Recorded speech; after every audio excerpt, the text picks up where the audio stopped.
अस्सलाम वालेकुम स्टूडेंट। हमारा वेब डिज़ाइनिंग का दूसरा लेक्चर कि हम किस तरह कोर एफटीपी को इंस्टॉल कर सकते हैं। उसके लिए आपको सबसे पहले अपना वेब ब्राउज़र खोलना पड़ेगा। मेरे पास इस वक्त गूगल क्रोम भी है, फायरफॉक्स भी है, तो मैं फायरफॉक्स को ओपन करता हूँ। यहाँ से मैं गूगल में जाता हूँ और यहाँ तो लेता हूँ डाउनलोड कोर एफटीपी।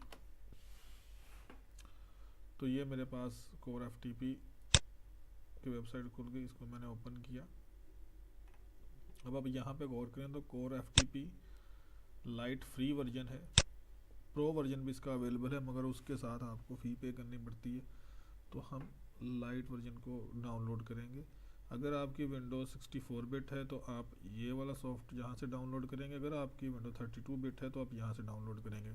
अगर आपको नहीं पता आपकी विंडो कौन सी है तो परेशान होने की ज़रूरत नहीं। यहाँ से स्टार्ट में माई कंप्यूटर प्रॉपर्टीज़ और यहाँ पे सिस्टम टाइप के आगे आपको विंडो ऑपरेटिंग सिस्टम नज़र आ जाएगा कि आपका कौन सा है। तो मेरे पास 64 बिट का है तो मैं इसको क्लिक करूँ।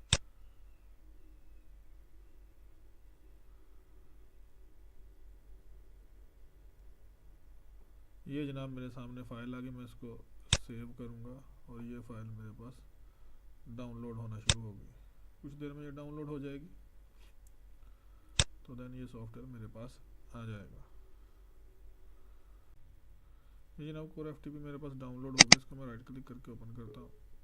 यस किया, यहाँ से आई एग्री, नेक्स्ट नेक्स्ट और यहाँ से फिनिश। तो ये मेरे पास कोर एफटीपी आ गया। अगर मैं यहाँ पे जाऊँ तो ये कोर एफटीपी का सॉफ्टवेयर मेरे पास ओपन हो गया है।